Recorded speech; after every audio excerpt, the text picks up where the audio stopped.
Hello mga boss! Ito po't may papakita po ako sa inyo mga boss, mga madam ha. Puso fighter na forward wing van pero 10-wheeler. Opo, 10-wheeler na puso fighter, wing van yan ha. And then 22 feet ang haba nito.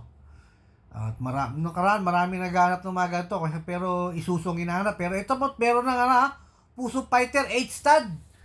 8 stud po ang FTR chassis po ito ha. 22.5 yung size ng rim nito. And then as is condition siyempre mga boss. Ayan ha. Molly type yung harapan. And then siyempre as is condition ang mga chassis nito. Sigurado ko maraming mag-aagawan sa Subic ng ganito ha. 22 feet lang ang haba pero pang 10-wheeler siya ha. Tama-tama po ito sa mga mabibigat na pangarga ha. Dalawang fuel tank po nito. And then ito po 10-wheeler. Ayan, kita nyo naman oh. 10-wheeler oh. Original Molye fresh from Japan. Ayan po ha. Dalawa na po na ibablog ko na ganitong 10-wheeler pero forward lang ha. And then double differential to. Yun o, double differential ha. Kita nyo naman ha. Forward lang po yung laki ng puso fighter po na ito. 6M60 po ang makina po nito ha. As is condition pa. And then 22 feet yung haba. Biruin nyo ha. At lumilit na yata yung 10-wheeler ngayon ha. Nagiging 22 feet na lang ha. Ito po, silipin natin yung loob. Wood flooring ha. Wood flooring. Ayan oh.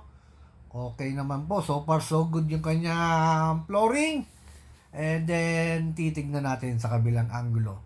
And then bago po tayo matapos sa ating video po ha, please subscribe po my YouTube channel. And then my Facebook page sa inyo po mga boss ha. Sa mga may hilig po sa maliliit na truck pero pang mabigatan ng karga, ito po ang bagay po sa inyo ha. As is condition at hindi wala pang ginagalaw ha. Ayan oh, kita nyo naman oh. Oh, kita nyo. Kaso nga lang mahal ha. Medyo may kayo makamahalan lang ito ha. Sing taas na rin ng 10-wheeler po ito ha. Ang presyo po nito ha. And then, ang estimate price ko po rito, 1.5 up to 1.6 ha. Yung po estimate price ko rito sa truck po na ito. Siyempre, si dealer pa rin naman po ang magsasabi sa inyo ng final price. Yun lang po ang estimate price ko po rito sa Puso Fighter. 6M60 ang makina. And then, 22 feet po ang haba. 10-wheeler, original Molye, double differential.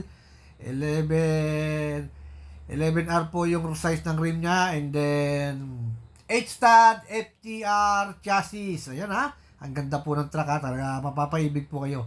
Sa mga naghahanap po ng mabibigat na pangarga, ito pong bagay po sa inyo. Pero 22 feet lang po ang haba niya. And then once again, maraming salamat sa lahat po ng nanonood at nagtitiwala sa akin po. And then sana po marami pa tayo mai-guide dito sa Subic.